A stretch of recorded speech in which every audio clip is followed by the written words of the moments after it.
Masony fanatanjahantena kosa indray nanomboka androany tetsy amin'ny lapan'ny fanatanjahantena sy ny kolontsaina Mahamasina ny atrikasa ho fandinihana ny politika ankapobeny ampandrosoana ny sehatra ny fanatanjahantena. Ireo talesana ambaratongany ao anatin'ny ministera no niatrika izany.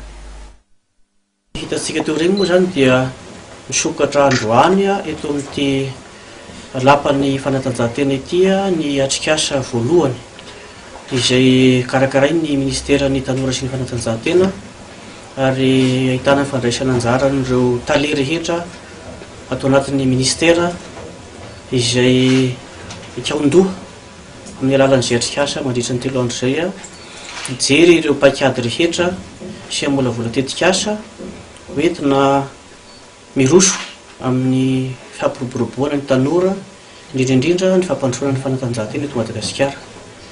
Misy ny zavatra andrasana amin'izany dia ny mba hametrahana an'ity ministera ity ho département de référence ary indrindraindrindra mahakasika ny fitantanana dia mba ho anisan'ny modely aty Afrika ity ministera ny tanora sy ny fanatanjahantena eto Madagasikara ity. Maromaro ireo lahadinika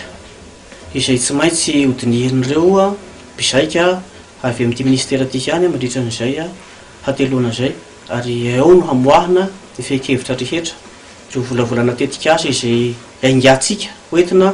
manao ny fampirarahana amin'ny sehatra iraisam-pirenena amina karazana famatsiam-bola mahakasika an'ireo seham-panatanjahantena misy eto Madagasikara izay voizina ao anatin'ilay politika nasionaly ny fanatanjahantena izay eo am-perinasa ihany koa tsika amin'izany ny fametrahana an'izay PNS izay ao anatina atotan-kevitra anankiray mialoana amin'ny rosoana amin'ilay dikany faharoa izay fanampanantenenanareo ka mba tena maty paika sy manan-danja an'io PNS io.